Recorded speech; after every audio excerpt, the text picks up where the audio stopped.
you are or must be aware of this NIST, what it is. So I'll not get into the history part of it, though I have some slides for that. The National Institute of Standards and Technology, US government agency it is. We can, if at all we have time, we can get into the history, but in brief, this particular cybersecurity framework, the first version came in 1914, and then the second version, the final version in 1918, and it is rated as one of the best frameworks. I personally like this particular framework for one reason, that it is really accommodating for many other standards, best practices in the industry, and it cuts across the globe. If we understand the concept of it, it's really useful from smaller organization to the bigger, larger organizations. In fact, this particular framework was meant for national critical infrastructure organizations. That was the idea behind this framework enactment. And to start with, what actually this cybersecurity framework provides for, and why do we use this? This framework is meant for reducing the cybersecurity risk for the organizations. The way we handle the financial risk, our reputation risk, the cybersecurity is also a crucial component for organizations these days, be it for IT, ICT, or IoT, I mean the information technology or industrial, control systems, what we call ICS, and this IoT, Internet of Things, whatever it is, you have to manage the associated risks. And for that, this framework helps. Why I said it is not a stick of compliance, you are not, we are not using it for the compliance sake, but it gives a kind of confidence for us.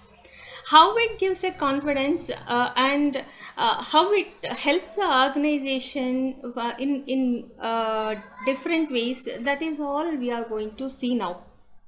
So basically, the framework provides, it is a common language for communication. Like, you understand the risk, you manage the risk, and you express your risk with the internally in the organization or external stakeholders.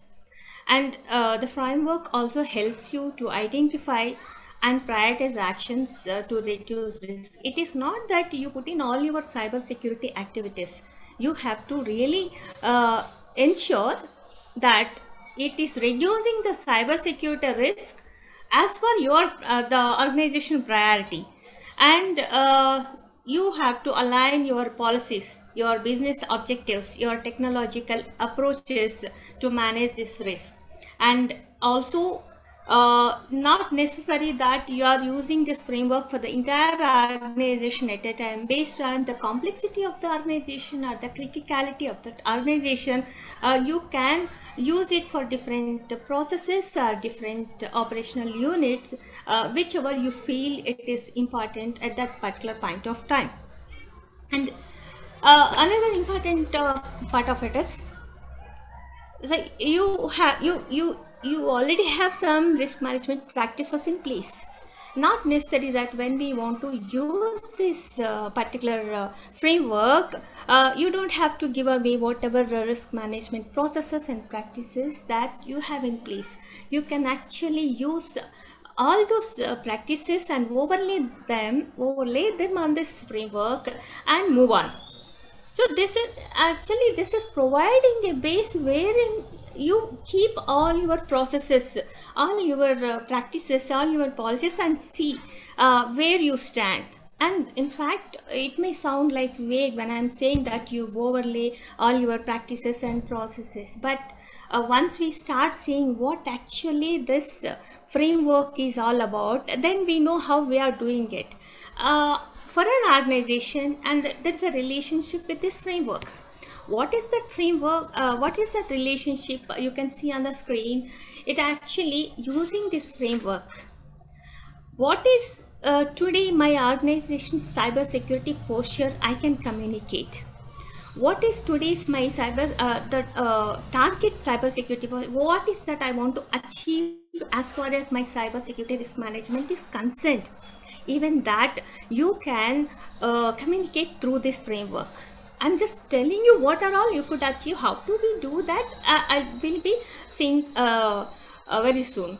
Now also, now that you have your current cybersecurity posture and target cybersecurity posture, you can actually identify the gaps and prioritize what are the activities, what are these opportunities. Here the gaps are seen as opportunities. Like if you're standing here and there is a distance you have to cross to reach that place, this is the opportunity that you can improve yourself. This opportunity I'm talking in terms of the gaps. And this once you put this framework on, it is not that it is, and you will be continuously repeating different processes as it is required. And you also can assess the progress because you already have a framework about your current position. You have made a framework for your future position, and once you start implementing your cybersecurity activities, you know the progress. You can assess the progress, and wherever you want you can review and change and do whatever you want to ensure that you are achieving your target cybersecurity posture. And this, as already said, organization can communicate with internal and external stakeholders about its cybersecurity risk management. Why at all it needs to communicate, that also we'll see, because the whole framework we will be talking in terms of organization reducing the cybersecurity risk. The second, organization seeing the security risk in terms of the dependents and dependencies. The third, it is also seeing its place and related cybersecurity risks in supply chain management cycle. Okay, so I'm telling about how many places and how many areas this framework is going to be used for an organization. And finally, it also helps you to make a self-assessment. As we already said, this can be used to decide on your current cybersecurity posture. Once you know your cybersecurity posture, you know like your investments you are making, whether they are worth making. And you know your journey, where your target cybersecurity posture, which you have decided, you know the gaps. Now you know where to invest and how much to invest. And the most beautiful part of it is, it doesn't talk about any checklist. It doesn't talk about like this is what you have to achieve. There is nothing like maturity levels. It doesn't talk about that. What it talks about, what actually it comprises, what the framework constitutes, that we'll see. Now if my pace is too fast or it's too slow, please let me know so that I can adjust to your requirement.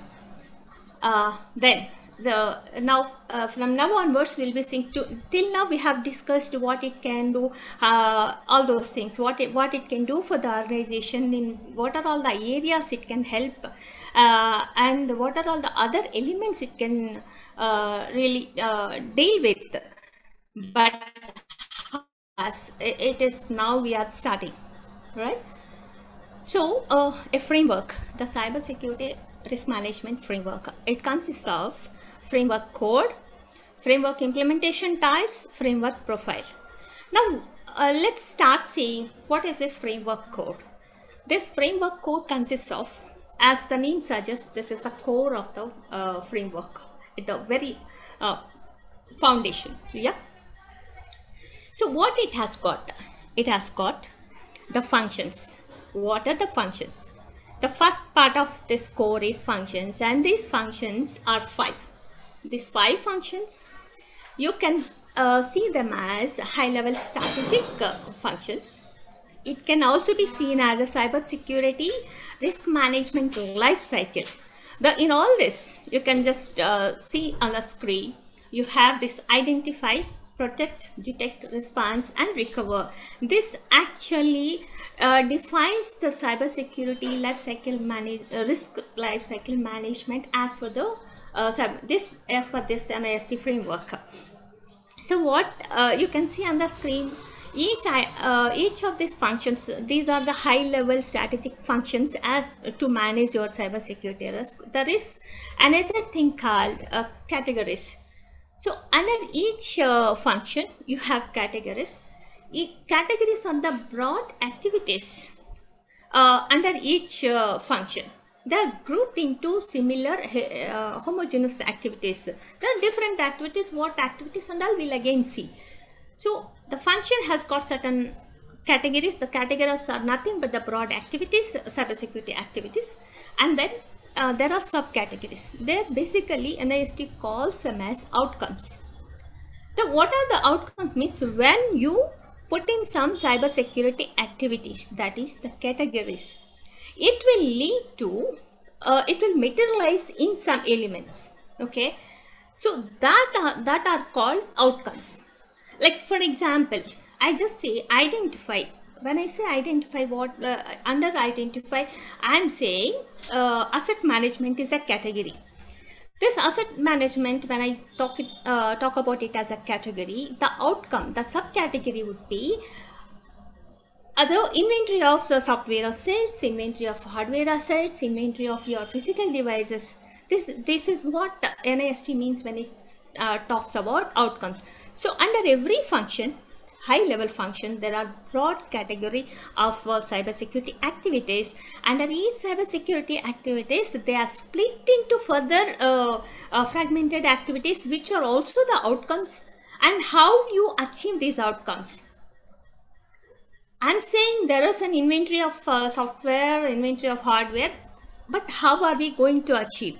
The next part is informative references. This is where the framework provides for each and every outcome, which are the standards, guidelines, best practices that are available. And it doesn't say this is what you have to do. Organization can choose from those references whichever is best suited for that organization. Am I clear on this? So the broad functions are there. Then broad functions, high level functions has got broad cybersecurity activities. Under the broad cybersecurity activities, there are individual outcomes or subcategory of activities, and how you implement, how do you achieve these outcomes. For that you have different references. They may be from ISO, they may be from COVID, they may be from NIST standards itself, and available industry best practices, right? So this is about framework core. It's only I am talking about, this is how it looks like. Now if you go individually, see, you can see on the screen, I am now going to talk about identify. See, when you want to manage a risk, forget about cybersecurity risk. Any risk when you manage, risk doesn't exist. The organization doesn't exist in isolation, right? So first you need to know and what is that organization is doing, what is its business, and what is the context the organization is working under, and what kind of resources are supporting the business processes, business operations, and how these business operations are managed, and what is the structure that organization has, structure or policies or procedures that the organization has kept in place.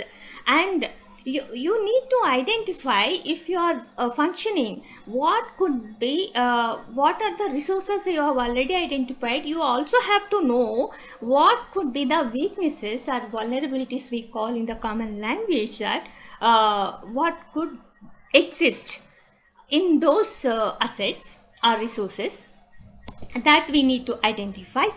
And also we need to know what are the threat factors in the environment that the organization is functioning, that we need to identify. See how many things we are identifying for this risk management. And also once you identify all these things, Now you have to also see that how what is that risk. How do you know what is the risk? It is like the probability that a threat will the probability of occurrence of a instant or event. Now that you are all into this risk management whatever, I don't have to really go deep into that, but in identifying a function, you need to identify the probability that an instant does occur and the potential of the impact. Once you know that, then you know what are all the risk management strategies you have to keep in place. So this is what the identify function at broad level covers. The asset management, like it is not in an order. First, the business environment and the supporting assets management, and what the organization has kept to manage all these things, that is the governance, and then what are the risks that you identified and assessed, and how what are the strategies that you have selected. And all these fall into this identify function. Then so that is the reason why we said it the functions are high level. It provides a high level strategic view for the management. One difference I personally feel, like when you have some standards, there are a set of 114 controls and all, and you are certified with something, how are you going to present? Here we have that advantage to present to the top management. These are the functions where you are trailing, where you are in advancing, and where you are lacking. All those things can be depicted beautifully and in an informative way. Then comes, once you identify the risks and the strategies, everything is there. Now what you have to do? You have identified the assets and also the risks associated with those assets, and then now you are going to protect them. How do you protect? There are different ways, and based on your protection requirements, based on the assets that you are using, and based on their cruciality for the organization, you are going to protect them. Okay, so you can see on the screen that whatever we call the identity management and access controls and data security, like your CIA comes into picture. And again, data security, it differs from organization to organization, geographical location. If you are in Europe, if you are controlled by GDPR, or even here if you are having European customers, then the GDPR comes into picture, and your data security will have a different level of requirement. Yeah. So, and then information, this protective technologies, like you have this fail safe and hot swap, different technologies that protects your IT or ICT from cybersecurity risks by building the resilience. Okay, so that is about your protector. Now you have identified the risks, and you have made some protective arrangements you have made for to protect them. Organization has achieved some level, right? This is what you want exactly for your organization. Then if there is this is what you call a normalcy. Now if there is anything that is deviating from this normalcy, then there has to be another function to detect it. That is what the detect function is. By making all the arrangements to protect your assets from the risk, you have created a normal line, and any deviations that occur in organization to this normal, which we call the baseline, then you should be able to detect. That is what the detect function does. And the categories under detect function, this anomalies that happen, the events that occur, and security continuous monitoring. So you have detected, you have protected, and you have kept the you have made arrangements to detect also, but it is not a one-time affair. It has to be a continuous affair, right? So security continuous monitoring, which should be available all the time to make this function a successful one. And what are all the detection processes? Again, to delve deep into that, we will not have enough time now, but broadly this is what the detect function does. And once you detect, respond. Now, how do you actually, when you are responding, you need to have certain plans. It is not that something happened and then you start, right? You have to have a planning. And communications, though it appears at one place, when you are doing this response functions throughout the response activity, the communication will be flowing all the time. It is like from the beginning to the end, the communications becomes one of the crucial factors in making your response plans successful. Then here, when you have I tell you some examples where we actually fail. You have concepts, but thing is you have never documented it. Many banks also, there are some contingencies that occur. Let us say in the branches itself, certain emergencies will come, and mostly you will not find the people being aware of any response plans. Maybe somebody with a common sense, they'll simply go to other nearby branch, and then start walking from there. But can you depend on common sense of one individual to reduce your cyber security risk? So it is important that you have plans for responding to an incident, and it is communicated to all the relevant groups, and you started responding, but you also start doing analysis, and then you will be doing that mitigation. You will be choosing the mitigation activities, and once you do that, you will understand where you failed or where you lacked, and this helps you to improve your response function. Then response function and recover. I think you all know the difference. When an incident occurs, response function actually try to contain the damage. Recover function, it will help you to bring the operations to normalcy. Repair the damage, right? The first function is actually containing. If there is a fire, if you respond immediately, then the damage is reduced. After that, recovery function, whatever is damaged, that you are recovering. And in both the cases, how fast you actually start your acting, that shows the efficiency of operating, managing these two functions. So again, in recovery also, you have the recovery planning, and because already analysis is done and mitigation steps are taken, recovery, you already know how to recover that. You have your business continuity plans and whatever.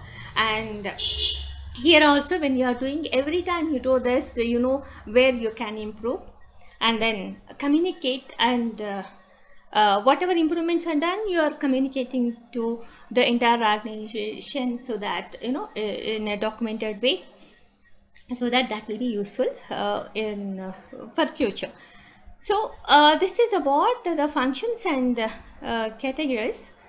Then we also have, so already I told you the examples for categories, like under this identify, you have this governance, asset management, all these functions. So now we come to subcategories. The subcategories are, again, as I said, asset management. If you it's an activity which will give rise to the inventory of your software, hardware, assets, etc. So you are further splitting that activity into implementable items. That's all about this categories. So now, informative references also I have already mentioned you. Once you identify the framework, subcategories are there. For each subcategory, the framework provides the informative references. Just for example, I have given in identify function, organization, communication, and data flows are mapped. This is the subcategory. In this subcategory of this, I am giving information reference ISO 27001, A13 2.1, A13 2.2. This talks about information transferred within and externally and policies. So likewise, it is just an example for each and every activity. The framework nicely provides the references. It is up to you to choose the best suited guideline or practice or standard from those references that are available, and the list of activities, cybersecurity risk management activities that are available as categories, and the outcomes that are available as subcategory are a very large list, though it's not exhaustive, and the references also. But how do we use all these things? That we'll again see. I am still dealing with what actually the framework comprises about. So the first we spoke about the core, the framework core, what the core comprises about for your reference of. So this is what the core is all about. So now we move on to the next important thing in the framework, that is implementation ties. So what are these implementation ties? Are they levels? They are not. Actually, it is not that one level after other. It doesn't work that way.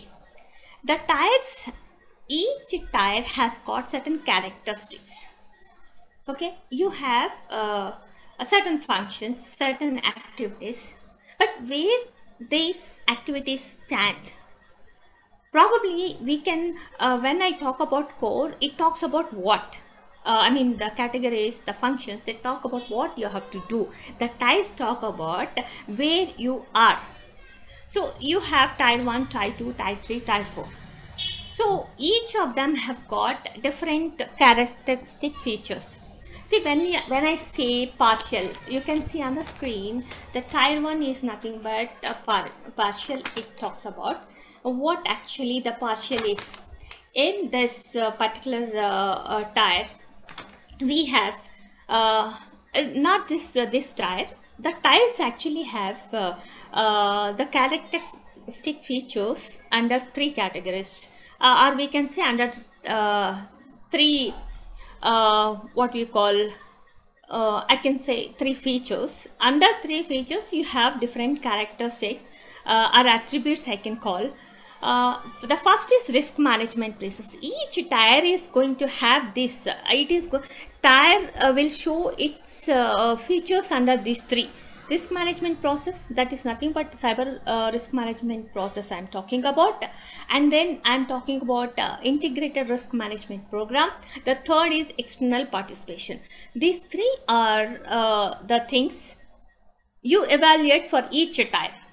Okay, when you come to the tier 1, what you call, and also I would like to add one more thing here.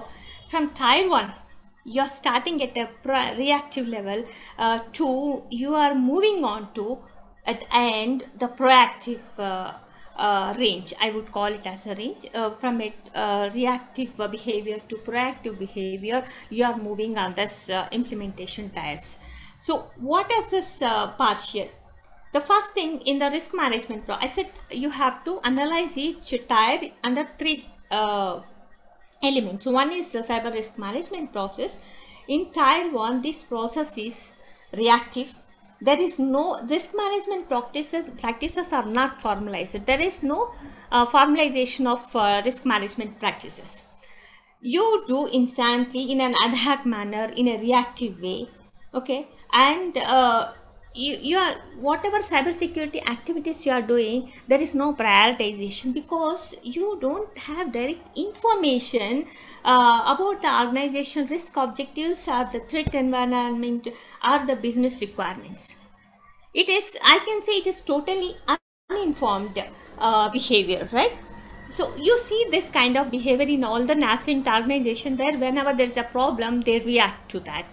So and that is what risk management process. And when you come to integrated risk management program, so the second feature of this of the tire, it says there is actually the top management at organization level, there is a limited awareness about cybersecurity risk.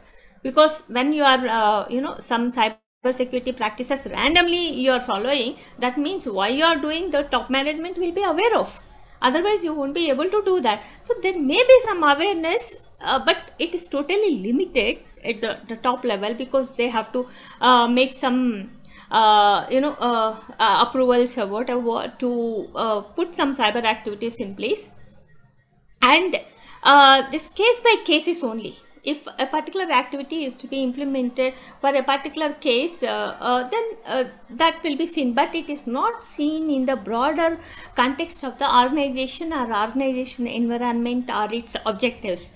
So that means the integration of the cyber security risk management is not happening in the organization as a whole. Then external participation.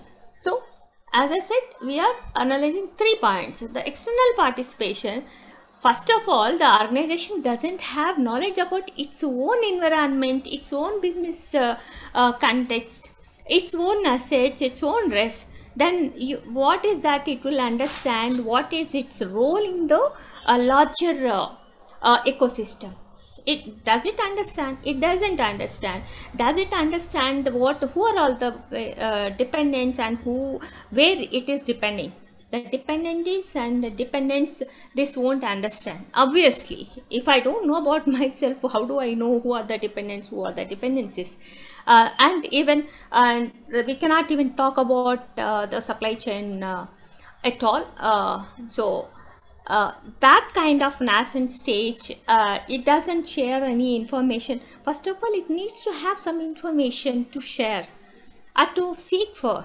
So that is the kind of status in this tier 1 as far as cyber security risk management is concerned. When you come to tier 2, there is a little improvement here, because whatever risk management practices they are keeping in place, that are being approved by the management, but not actually as a policy. They are not established. And then prioritization may occur because the risks are informed, because the organization now understands what are the risk objectives, its threat landscape and business requirements. So because of this information, it does has that prioritization of cybersecurity activities. But when it comes to integration, here at organization level, the top management may be aware of the cybersecurity risk, but there is no organization wide approach for that. The reason is we are yet to go to a stage of making a policy for the organization as a whole. So it is still at a senior management level, at the business people implementing some cybersecurity risk management activities based on the information. That is why this is called risk informed. But this dependence and dependencies, it does understand, and where the role is, the role in cyber that supply chain management, it does understand. But when it comes to managing the risk of cyber risk in supply chain management, there are no action plans for this. It just knows where it stands. So organization understands that there is a chain and some risks are associated, but it doesn't act on that. And also dependencies or dependents concerned, it understands only one, not both. This kind of these are the characteristic features of tier 2. And when you come to tier 3, as the name suggests, it's repeatable. When actually things get repeatable, again we discuss in terms of risk management process and integration of risk management programs and external participation. On the 3 fronts, when we discuss this time, at this tier, the organization is having an approved policy, the practices are approved and it is documented as a policy which is to be followed by the entire organization. That means the people are aware of the organization is aware of the cybersecurity risk that the organization is having, and there are since it is a policy, it cuts across different programs and different processes that the organization undertakes. There are skilled people. Now you know the risks, you know the requirements. You have made it a policy which has to be complied with within the organization. For that, you will have skilled people. The personnel, the cybersecurity personnel understand the objectives of the organization and what they have to do, what activities are to be placed to manage the cybersecurity risk. And external participation at this point of time, it is now sharing the information with both dependents and dependencies. It may communicate, it may contribute to the community. If I am an organization in a particular sector, I have reached a level where I have documented processes. I am updating those processes as and when there are certain changes in the environment or in the regulations, or in the threat landscape, or even my business goals, objectives might differ. Accordingly, I am updating my cybersecurity risk management practices, right? So, and I'm keeping them ready and update. Obviously, as and when required, I can repeat them, right? Now, if I have to have this repeatability, I need to have all the comprehensive information that is coming to me from the external sources, which is complementing to my own information. Organization itself is developing certain information, and whatever it is getting from the external sources, that is becoming an addition. So, in supply chain management also, as earlier we said, in the risk informed itself, it knows that it exists, but it doesn't have any practices to manage the risk associated with that supply chain. Cyber security risk. Now at this type 3, it does understand. It acts as per the requirements of supply chain cyber risk. So this is how it has progressed here. And then when you come to the last tier here, that is adaptive. In this adaptive, what happens?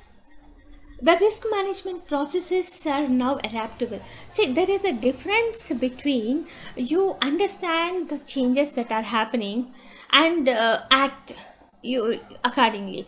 But if you not only understand and act upon, you adapt yourself to that, the things will become more easier.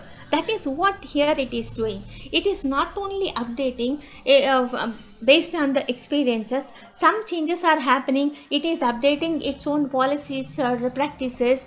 It is also being more predictive. That is the level of understanding at this particular tier the organization is having. It understands the organization risk. It understands the organization, what is the risk tolerance levels, what are the environmental regulations, what are the regulations, economic or legal or any other things that are influencing this particular organization. And it is also trying to understand the emerging threats and emerging technologies. It is not that some technology is implemented and it is trying to use that. It is actually predicting what could be the future. That is the kind of understanding at this stage the organization has developed. That is why we call it adaptive, and the way it manages its supply chain cyber risk also, it is with more consistency it is doing that.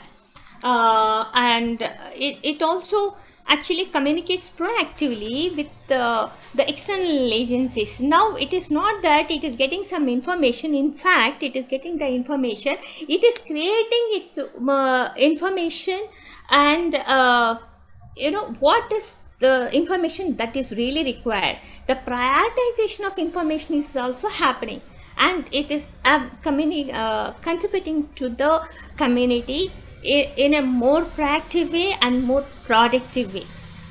And that is what it happens in type 4. So having now, once again I say, implementation tiers are the second fundamental of the framework. The first we have seen the core, what are all the elements in core, what actually they do, and now then we have discussed at each tier what could be the characteristic features of the organization, that also we have seen. Now here before moving on to the next part of it, the third, I'll just add one thing. It is not that the organization as a whole has to be in one particular tier, or all the categories, all the subcategories, not necessary that all will be in one particular tier or have to be in particular tier, or you are trying to be in particular. What it does, you have to decide which tier you want to achieve, you want to be at for a particular subcategory. You can decide it individually based because your priorities differ. The cybersecurity requirements differ, in that the priorities differ, and what is required. I tell you one example here. If you have, say, you are going for cloud services, and if you are going for infrastructure as service, you know that the kind of protection, the assets you need to protect is much different from if you go for software as service, right? So I think I'm clear.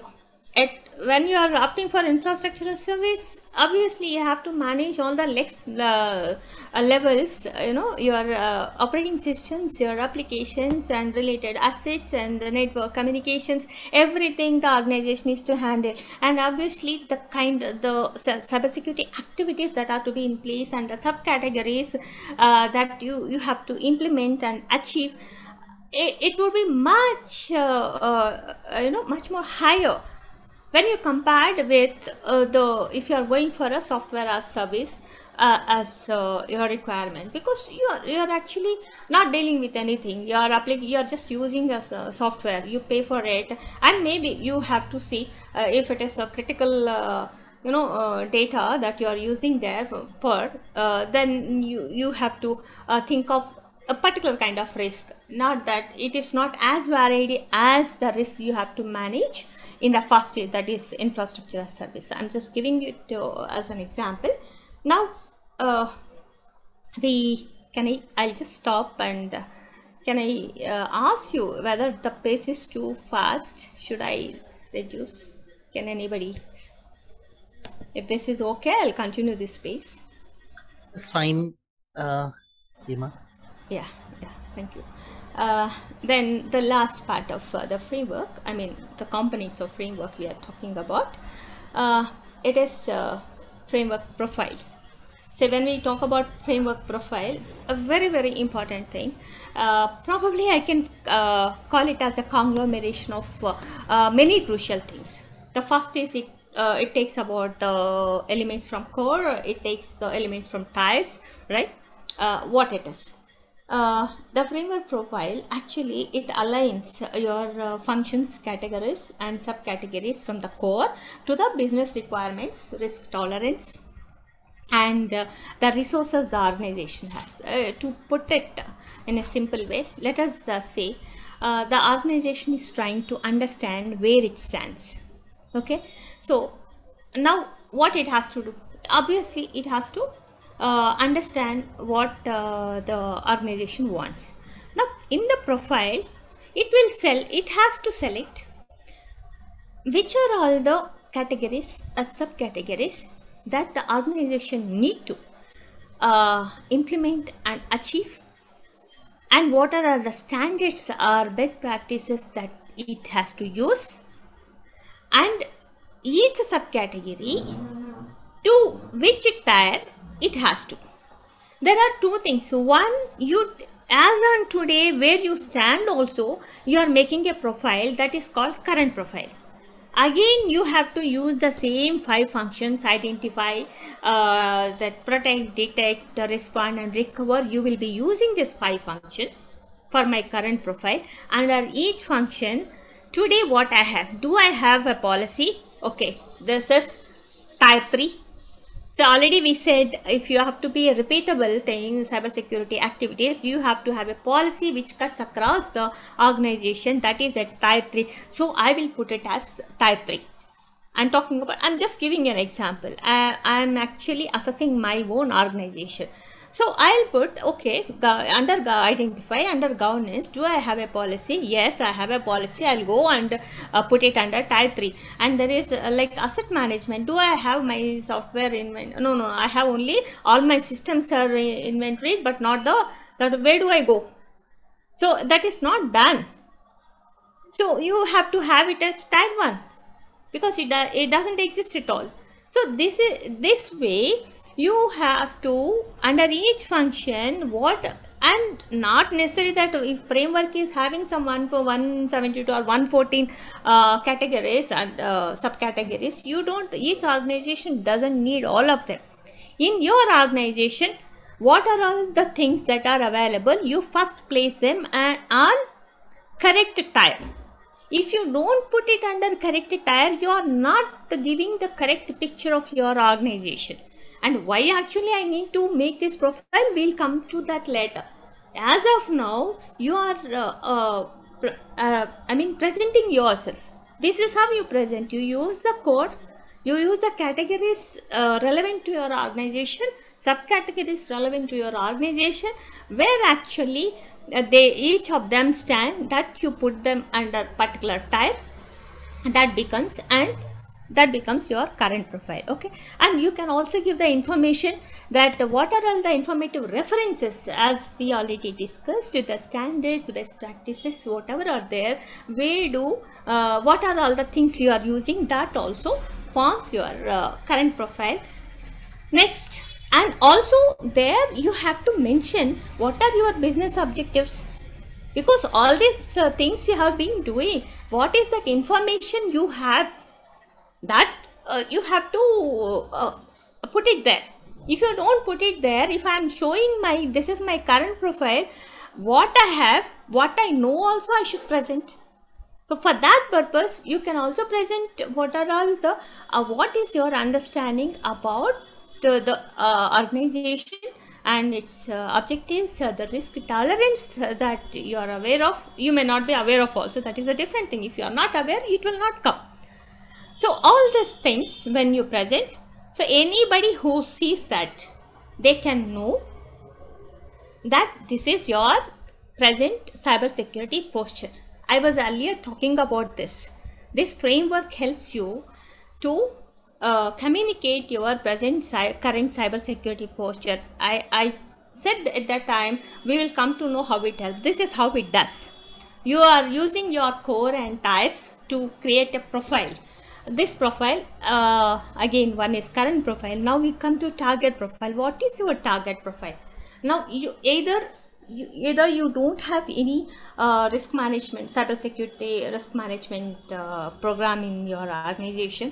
You are at nascent stage, or you just wanted to initiate one, or you can be an organization which you had started. You find that you have, you just started, or you are at some level. What level you have already identified in your current profile. Now where you want to be, that you need to identify. How do you do that? Again, this you have to get the information, the right information. The organization should be giving you what are all the requirements. It starts from mission. For the mission, the organization has got a mission. What are all the objectives that will gear up the organization towards that mission? Those requirements you need to understand. And what are all the constraints an organization can have, that you need to understand. I think I have read somewhere one case study where NIST was used in a particular organization. It has the constraint of cybersecurity professionals. The reason, I think it was in Japan. The issue was, the organization has got a policy of transferring the people every 2 years. Now, the organization doesn't really have an understanding of cybersecurity risk, and whatever it tries, this policy was coming in the way of achieving their goals. The reason is, it takes some time for the people to understand the threat landscape and even the organization. If you are the policy says people will be transferred every 2 years, they are not able to find the people with experience who understand the past and present and who can predict about the kind of experience they develop, and so that they can predict about the future. This was an organization constraint. This was identified and they changed the things. They were using this NIST framework. All such constraints they have actually identified, and they tried to eliminate them, and they took remedial measures, and it was a success story for them. So you have to identify what are all the constraints the organization facing. It could be a resource constraint or a skill set constraint, or the organization culture itself may be a constraint. I think in the earlier I forgot one thing. The creating the awareness across the culture is one very important governance factor in this particular cybersecurity framework. So the target profile you have identified, because now you have the organization has given what it requires. It's a risk, acceptable risk, risk tolerance levels it has given. Accordingly, now you have already have current profile. Now you make a risk assessment. Now after making the risk assessment, you will know what are all the things now you need to put in place. Already you have some. Let us say your governance is at type 2 now. I use word governance. Governance is not one. It will have different things. It doesn't, there are some practices, but it is not documented. So you are in tier 2. There is no policy. I'll put you in tier 2. Now if I really need to implement a successful cyber security risk management system in my organization, the first thing I need is a proper governance, right? And obviously the policy is one thing that I need to have, and I'll put my target tier as tier 3 for this particular subcategory, that is policy. So already I am in tier 2. Now actually I want my policy to be established and communicated in the organization. So my target is at tier 3. So gap is 1. Now this is what I have to achieve. Likewise, for each and every requirement, cybersecurity requirement, you identify the relevant subcategories from your core. You also put them where it should be. It is not necessary that all of a sudden you have to have an adaptive. If you have an adaptive level, that's a bonus. But to start with, do you need to go ahead with the if you are in tier 4 for a particular subcategory, do you really want to be in tier 4 at this point of time? Is it really crucial for you to be at tier 4? For each category and subcategory, you have to make the decisions. Okay, this is what the implementation tiers all about. I mean the profiles, and how you use this tiers in making your current profiles and target profiles. Then how do you use this framework? So 3 parts I have completed: the core, the implementation tiers, and the profiles. See, it may be sounding little confusing, but once we start trying to implement this, I will be repeating whatever we have learned till now, we discussed till now. So I think by the end of the session, you'll be more clear about what is this core is about, and tiers and profiles are all about. You have this framework you can use in a system life cycle. You know, the entire life cycle of a system. You plan, you design, you build, you deploy, you operate and decommission. At any level, you can start using this framework. Let us assume that you are starting from the beginning. You all know in systems in system engineering and security architecture, any idea, when you conceive an idea, that's you plan how to make a system. what is that you want. What is a system or a product or a service? It is something that has to serve a purpose. You have thought of a need. There is a need that is not served as of today, so you want a system to be there in place. You want a service to be there in place which will serve your need. This is where you start your planning. When you want some system or service to serve your need, you also have to think, if I use this system or service, what could be my possible risks? So at the time of inception stage, you are thinking in terms of security also. It is not the product you are talking about, you are also talking about the security associated with conceived it. You have not yet created the product, you have only conceived an idea. There itself you are talking about the security. That is why we call security inbuilt the concepts. Let's not get into all those things now. So then when you come to designing stage, okay, you have thought of a particular service or a product or a system. Now you also thought of security. Suppose you are incorporating your security thoughts into this engineering of this product or the service. What is that you need to consider? It is not that just because you thought of a security concern, you are going to build some repair work for that. You are not going to put some fences for that. You need to see the cost benefit analysis. Do I really need this security thing to be managed? Not that every security, every concern you need not have to manage. You know that risk management itself talks about different strategies. You can avoid risk, you can transfer the risk, you can accept the risk. There are things. So you at the design stage, while incorporating the security features, you have to verify that this cyber security specification, do they match the needs and risk disposition of the organization. It is not that you you keep it in design, you build them, and then suddenly, your top management says, I don't need it.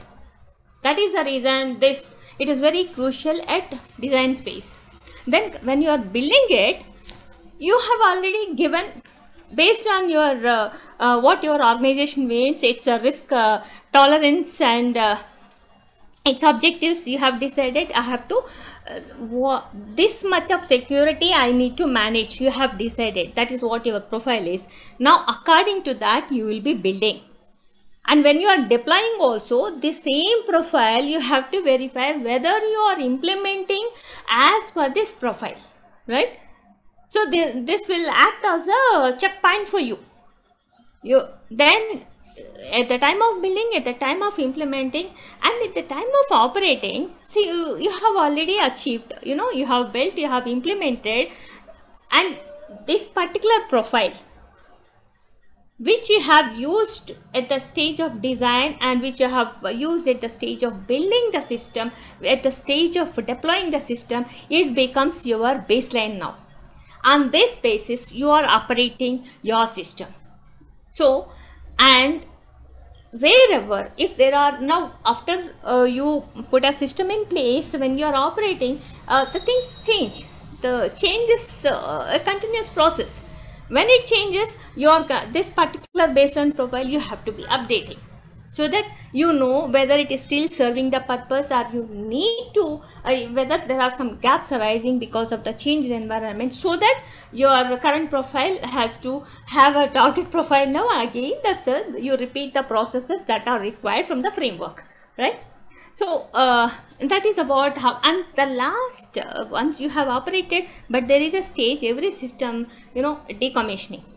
So here you have to be very, very careful that there is no system that is working independently, right? If you have a particular system, it has served its purpose, now you want to decommission it, but see whether there are dependencies, what are the integrations. If you are taking out this particular system, how it is going to affect the related systems, because it may be acting as a compensatory control, or it may be it could be a common control for different systems.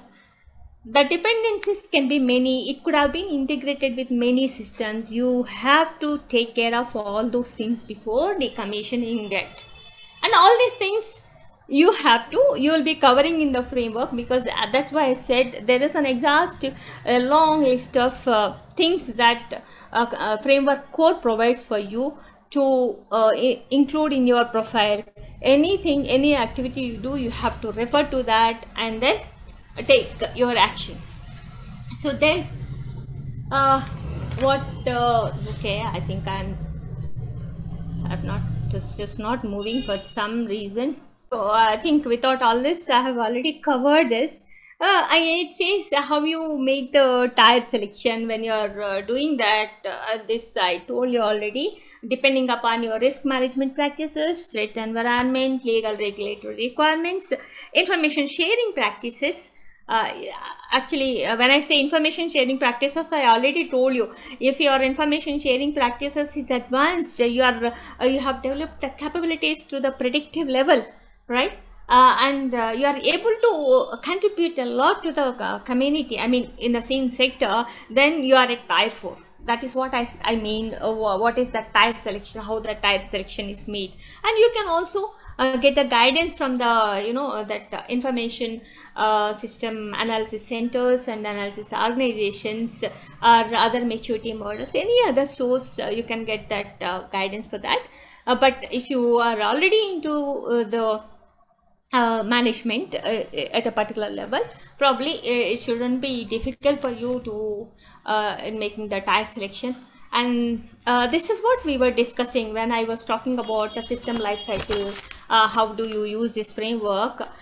It should be, you may decide any tire to achieve, but it should be feasible to implement. And it is not that there is a concern you want whether it can really achieve the organization goals.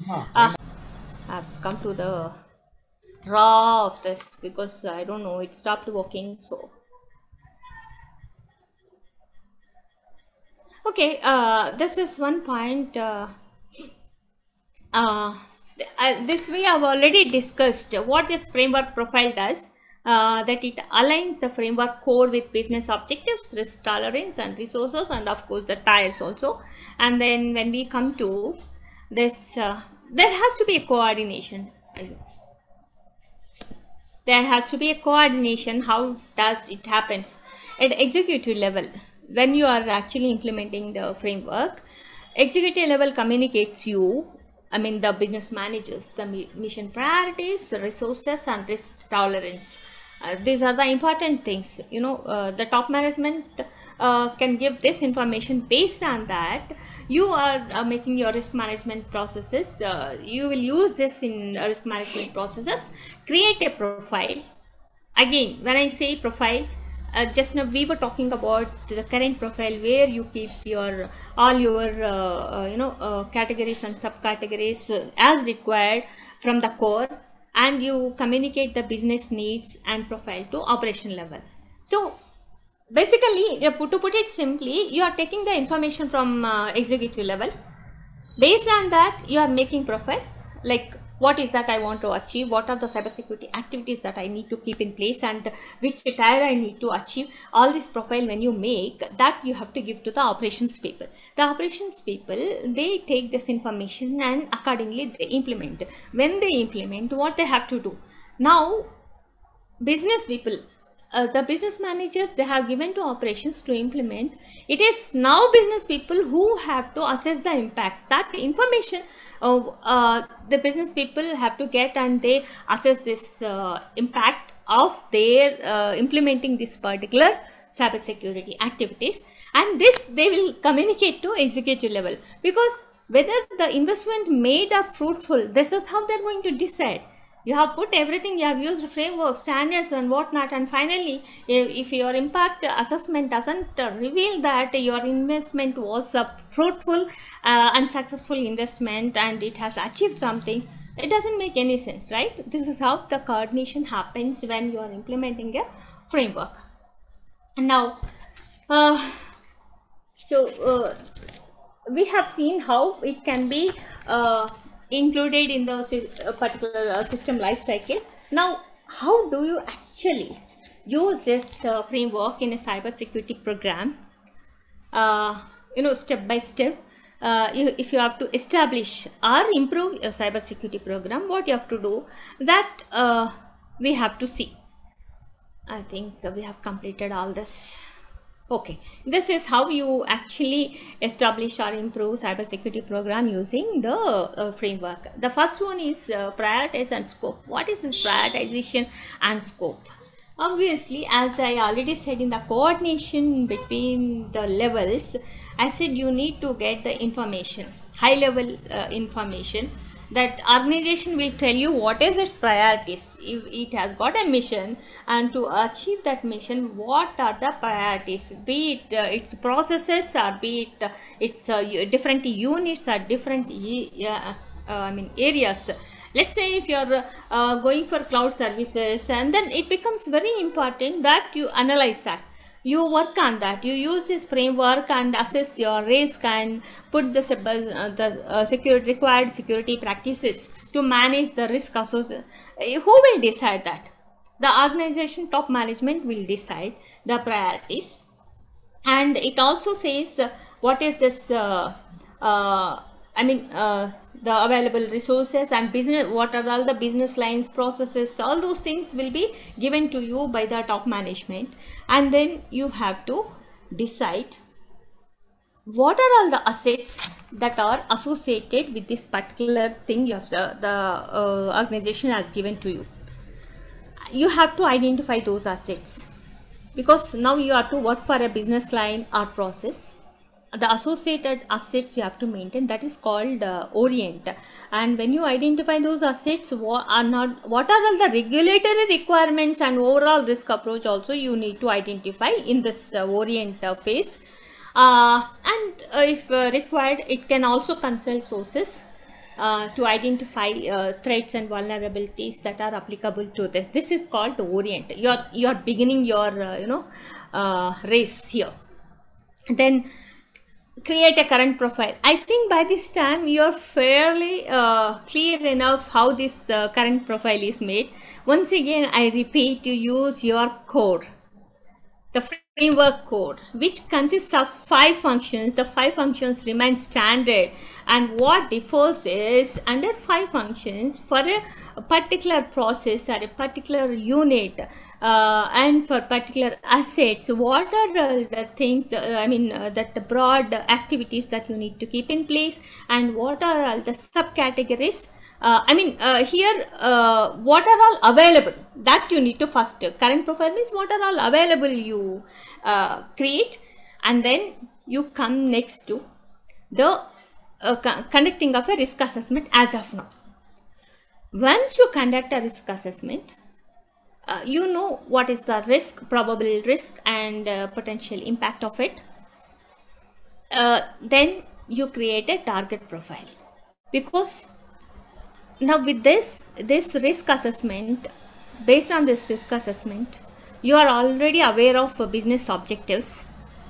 Now what is your risk tolerance? The risk tolerance is that to this extent I accept the risk because it is not going to hinder the achievement of my business objectives, right? Ultimately, why are you reducing the risk? The reason you are reducing the risk is it should not hinder your achievement of your organization goals. If this particular risk, this amount of risk is not going to come in my way, I am not bothered to waste my investments on that. So this is what you do when you create a target profile. Based on that risk tolerance or acceptable levels of risk, you create a target profile. And also here you have to identify what are all the priorities. You have to take into considerations who are all the stakeholders, what are their requirements, and the customers, in your supply chain link, the upstream and downstream, all those things you consider, and then create a target profile. Now what you have to do, you have to There are gaps. Obviously, you have taken certain things, certain subcategories you have put here in the current in one tire, and you have decided that this particular thing should be in the target profile. Now, everywhere the gaps are there. Which gaps you need to focus on first? It is not that every gap you are going to attack at the same time. You prioritize your cybersecurity activities and you prioritize the efforts to handle those gaps also in a prioritized manner only, right? All will not have the same weightage. You analyze them, you prioritize the gaps, and that's how you have to manage them. And then you prepare an action plan. Here, when you are preparing action plan, you obviously somebody must be thinking about where from you get now how do you implement this, get this action plan, your information, references. This is where the core comes into picture again. If you want to implement, what are all the standards that are suitable for your current context of the organization and your target profile, you have to choose the best suited standards, practices, guidelines. So that is how you implement your framework. And in put it more brief, I think the time we are running out. So this is how you implement a framework, the step-by-step process, right? Then cybersecurity requirements you can share with the stakeholders. How do you do that? Again, I'll come back to this current profile, target profile, how they will be used. Earlier also in the beginning I touched upon this. Now that you understand what is a current profile, what is a target profile, it will be more easier for you to connect with how they help you. Now let us see, you have a service provider, okay, and what is that you expect from the service provider? You give your target profile. He knows your cyber security, whatever service or product you want to get from that supplier. If you are giving the target profile, he understands that. That is why in the beginning we said it is a common language. The framework is a common language, right? To communicate among the stakeholders regarding the cyber security requirements. We started with that. Here, see how we are using it. Your suppliers, you are communicating with this target profile. And also your whenever you are acquiring things, there also you have to make decisions about what you have to acquire, right?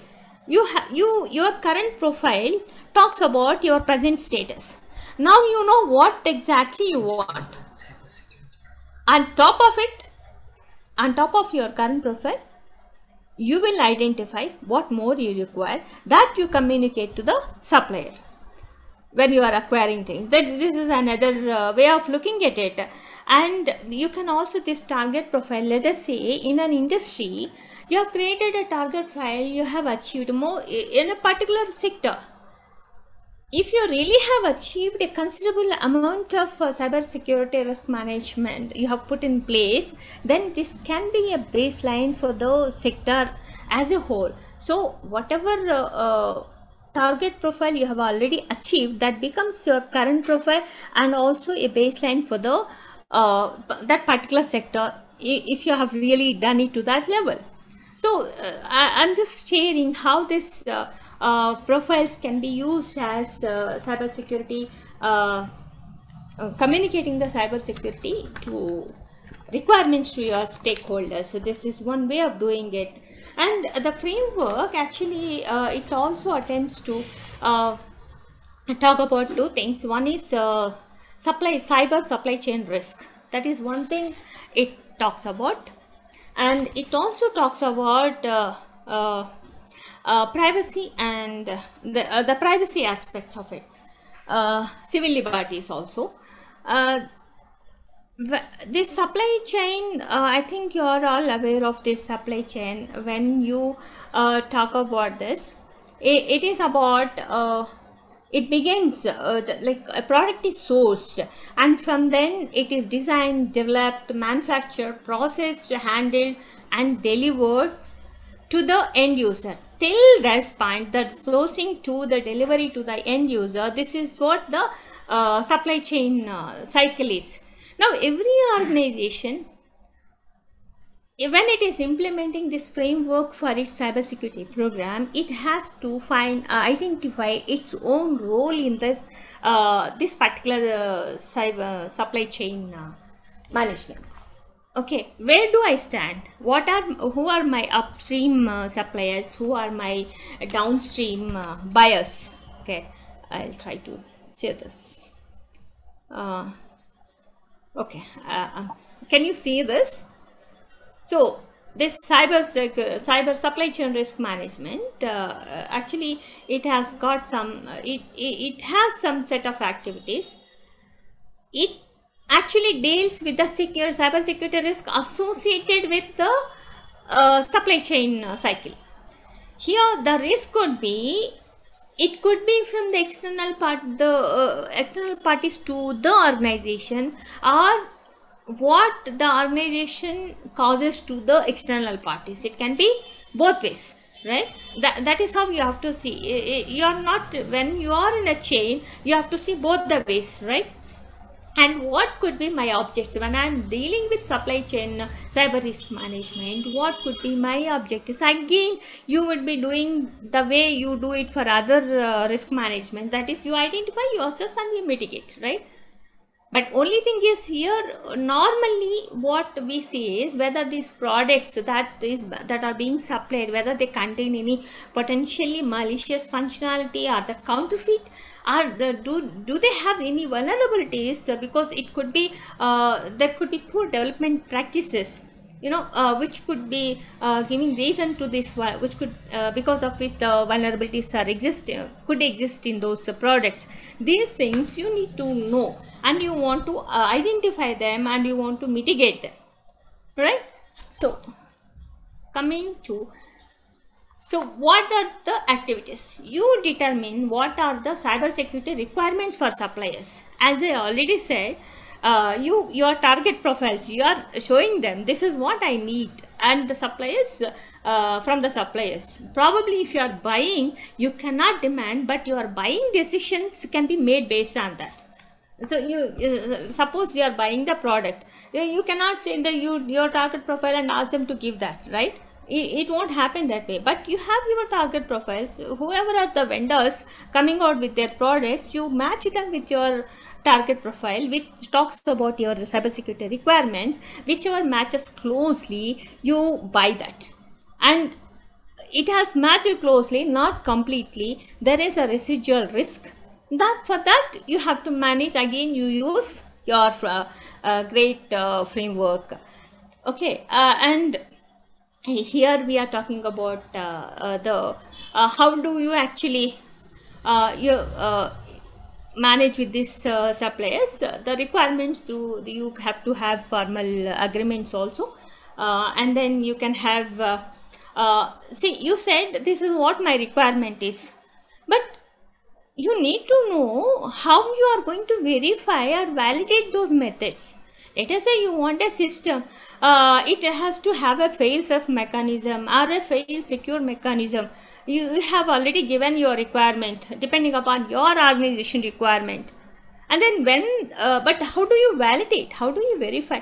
If you see in the organizations, most often we actually, particularly in cyber security, we procure so many security devices. We don't even know what are all the features available. We don't even know whether that is the correct configuration. We don't understand that what is the optimal use of that. We keep the cybersecurity devices there because the marketing people talks about so many of the things, and the regulators want to put you have to have intrusion detections, you have to have so many things we talk about, that your DDoS things, your network behavior analysis. But how many of the organization really understand? You have said that my NBA has to give this information, and the vendor says yes, this does, but how do you verify that? So it is very important, and it is more important that you are communicating to the vendor, this is how I am going to verify, this is how I am going to validate my requirements, and they have to accept to that. Otherwise, if they simply say I have, you accept, no, you are not going to accept. And once you communicate to the vendor, once you receive the system or the service, you verify to yourself that the requirements are met with. And to do all those things, you need to have some governance practices. That is what the last activity in the cyber. I have been telling all these things, but who would manage? You need to have a structure, everybody's roles and responsibilities. There are people who must be assigned with this role, right? And they need to understand their functions and the intricacies of this supply chain risk management, and of course the technology side of it. If you are dealing with the technology, and see the supply chain management, this picture you can see, it is not that only with the technical by upstream or downstream. It can be non-tech supplier and non-tech buyer also. Any point of time, any organization will have this kind of structure. All right. So who are all you? Here you have to have an understanding of the relationship. This is what the most important thing is with your upstream and your downstream, and what are all the effects that it will have on your organization, and how important is that you have to manage that cyber supply chain. If you are this upstream by downstream, they are not much important. Let us say you are a research organization, you really don't have much of this kind of complications. Probably you don't have to worry so much as other organizations which are totally dependent on the supply chain management. So again, it comes to that you understand your organization context, accordingly you use your framework. This is what it talks about. And then see this here we have I said this framework talks about your privacy and civil liberties, right? It's how do you manage that, what are the methodology. Obviously you need to have a governance, but what actually is this how this protection of privacy and civil liberties are coming into the cybersecurity risk management framework? What the framework says, when you are trying to mitigate the cybersecurity risks of your organization, in the process it is possible that you are encroaching upon the privacy and civil liberty rights of the people or the stakeholders, right? To put it simple, I'll make it very simple here. You need to have a continuous monitoring system. That is the your core says in detect thing, in detect function, you are talking about continuous monitoring, right? Like now my physical environment is monitored. I have kept the CCTV cameras. Is it encroaching on my privacy? Whether my law, the privacy laws permit it? You need to take care of it. It is not that you are taking your organization, considering your organization requirements, your upstream, downstream, the organizations, suppliers and buyers. You are not considering only that. You are not only considering your own internal requirements. You have to necessarily consider what the government talks about, the privacy of individuals. Whether your risk mitigating activities are encroaching upon somebody's privacy or liberties, to what extent it is allowed and to what extent it is disallowed, you have to identify. It is not that, and you have to identify if you are not managing what is that risk. You have to identify. And also your identity management and access controls, whether it is encroaching upon some privacy rights, you have to see. And you are actually collecting the data, you are storing the data, returning the data, you are sharing the data with somebody. Is it permitted by the law, or is it encroaching upon the privacy rights of the people? See, as an organization, if I am a financial organization, I would want to protect my financial data, my credit card data, my debit card data, or my transaction data. But again, I would give that example of GDPR. If you are in the regime of GDPR, is it really okay that you are taking care of financial data, confidentiality or integrity or availability? What about the personal data? So how severe the penalties are, how important the privacy the laws there. We need to identify that, right? So for that, again, awareness and training measures you need to have, and you need to identify what are all the cyber security activities that are impinging upon the privacy and civil liberty regulations or legal aspects that you have to see.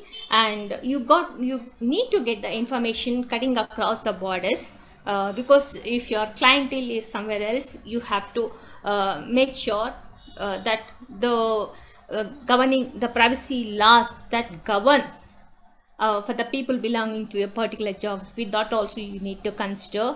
All these things the framework provides in its core categories and subcategories.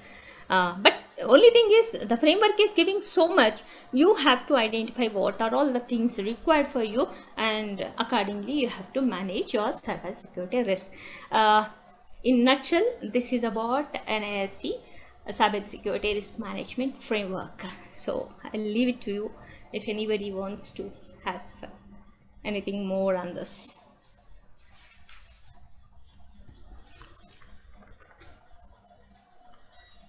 So the one last thing probably I forgot to tell you is about self-assessment.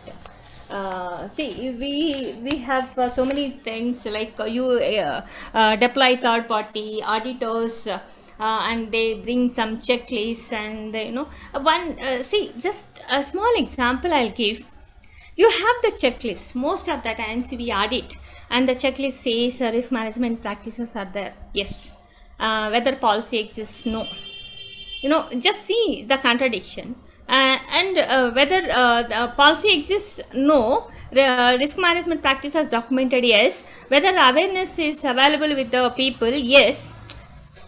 Policy is not there. Risk management practices documentation is there, but people are aware of security awareness projects. Whether the trainings cover sessions on cyber security, no. Can you really relate with the questions and the answers given there? This is where I find NIST framework as very useful, because it not only talks about presence or absence of something, it also talks about what level, how much it is present or not present. As I was talking about a tier 3, if you are a tier 3, your features are different. If you are tier 1, your features are different. If you are type 2, your features are different. So it is not that I have, how much you have, where do you have. And in relation to that, when you make that, I think I forgot to show you one thing. This is very important here, heat map. You can see here. What it does, when you make this current profiles and target profiles, if particular, let us say asset management, in that asset management you are talking about software inventory, you want to achieve it completely, you want to have it at tier 4. If your current state is at tier 3 and your target is that you want to make sure that all your inventories are available with you, your target is 4, the gap is 1, okay, so no problem. If a particular, let us say your policy, you don't have a policy, it is at 0, and you obviously without policy, what kind of security awareness you are going to build in the organization, how you are going to develop a security culture. So there is a gap of 3.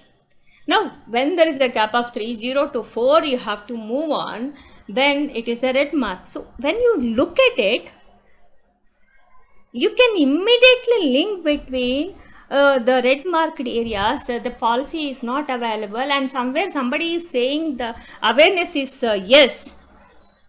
Anybody with some common sense, they can point out, hey, this here you are showing red, and your awareness you are showing at 0. I mean, there is no gap. How did you achieve this awareness without even having a policy, right? So a comprehensive and informative picture of your organization's cybersecurity posture, that this profile is going to help you out. So, and for that, the framework is having all this core and your tiles, implementation tiles, and this the last one, as we were discussing, the profiles. So that is about NIST cybersecurity framework. Yeah. I have one question. What is the score rate? Because I have found a lot of places people say, for example, if you take out of scale 5, a matured organization is also coming to only 2.5, 2.83 like that. So when we did that NIST framework assessment and when we gave a rating at 3, the CISO started asking, the board is very much worried out of 5, why we got only 3 or 2.8 like that. So what could be the reason why the scoring is coming very less out of the 5 scale for many organizations?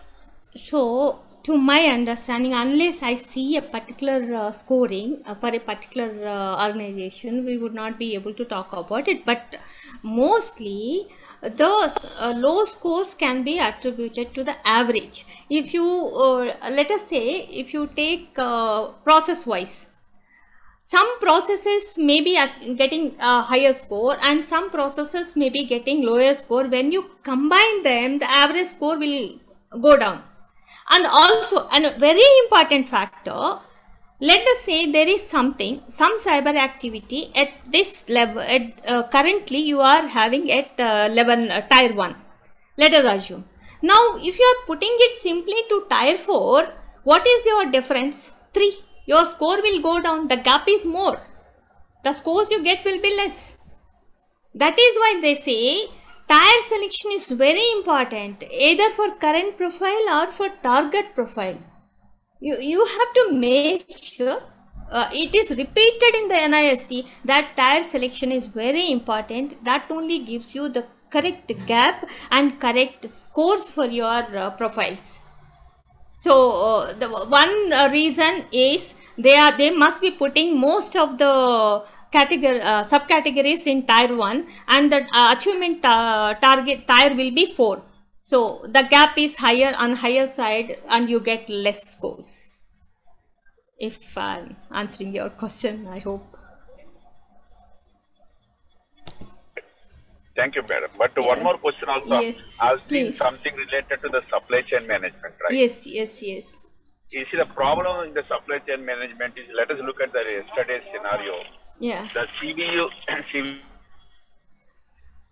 people to remember 44228, where the Java program is having the vulnerability, right? Madam? Yes. See, today, if you look at it, every organization, the backbone is nothing but they are using somewhere or other Java program.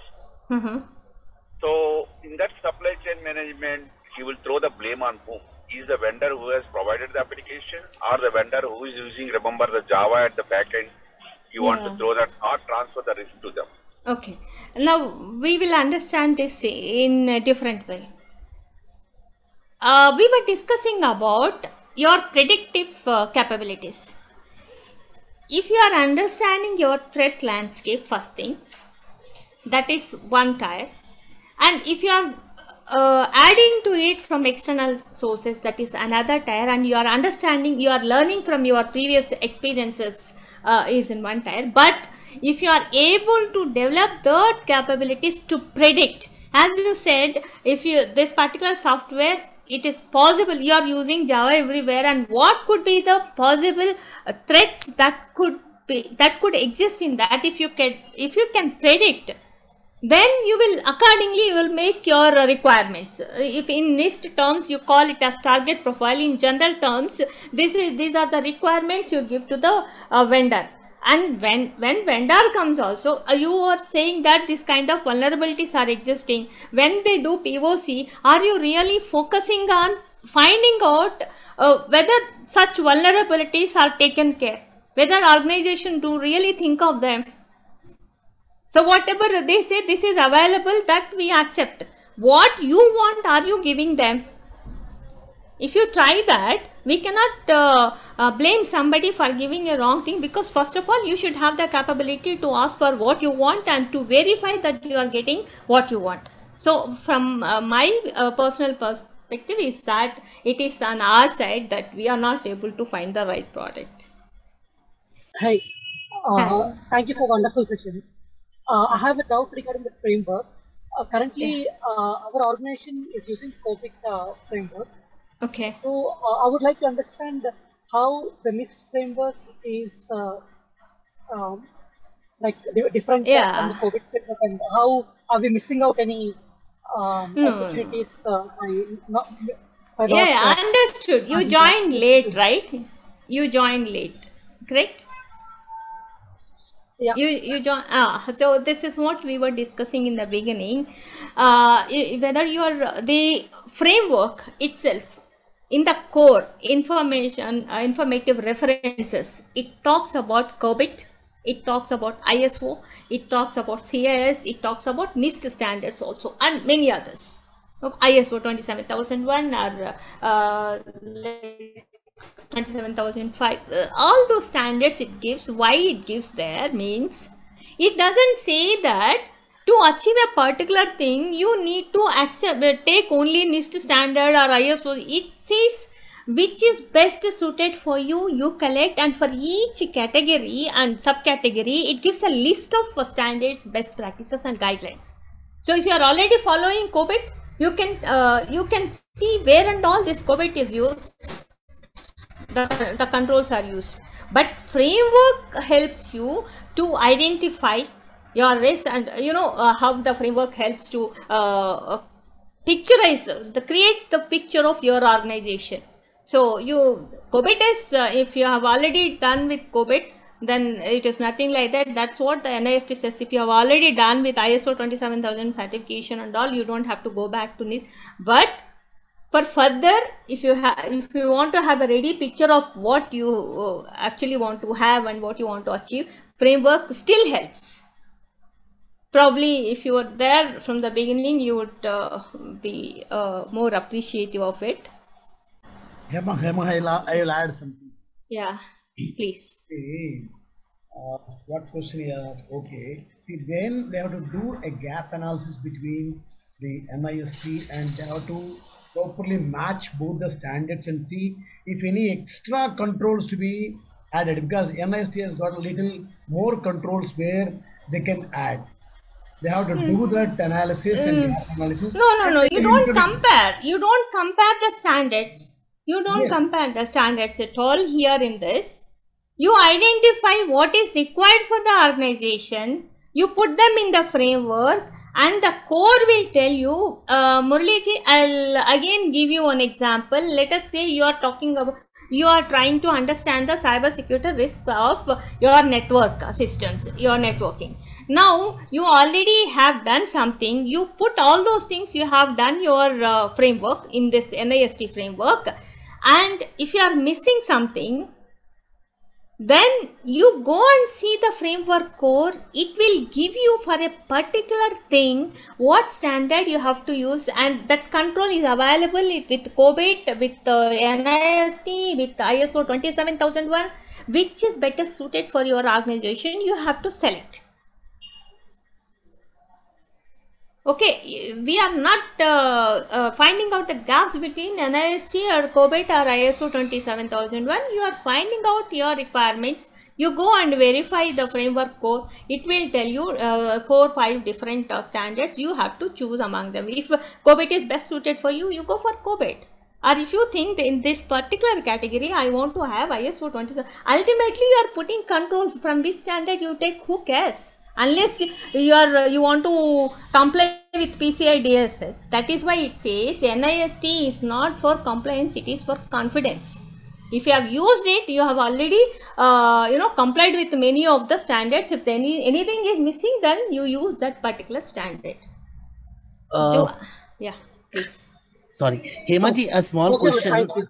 Yeah. Is it possible for you to share this PPT? And I will share. another thing is that I was just missed some point there in tier 1, tier 2, and tier 3 and tier 4 Yeah, where you are yeah. mentioning, right? Yes, yes. Is it something like, it shows the maturity level of the organization or something? Or Definitely not. It clearly says it doesn't talk about the maturity of the organization at all. It only talks about particular characteristic, particular nature of it has given you three things. One is risk management, cyber risk management, and one is integrated risk management, and the third one is external communication. All these three, under each tier you have different features. Now I will not repeat all the tiers. I will just tell you, in the first tier, your risk management is at nascent stage. It is only reactive. You don't have any information of which you are managing your risk. The cyber security awareness is nil. You don't have any documentation. You don't have any policy. Okay, this is the first tier. It only talks about your at this particular tier, what are all the things and whether your organization is fitting into this tier or this tier. Actually, it only talks about the sophistication level of your cyber security risk management process. Okay. Are we supposed to, any organization has to supposed to declare this or something, or in their any of the reports, annual reports or something? That is in US federal agencies, they recommend this, but here we don't. It doesn't have any certification or anything. Basically, it can function as a self-assessment tool. Also, it is a tool if because here we are not using much, but in a particular industry, if they are following NIST framework, then this your target profiles or current profiles can be used as a tool for reporting as well as for your showing your requirement.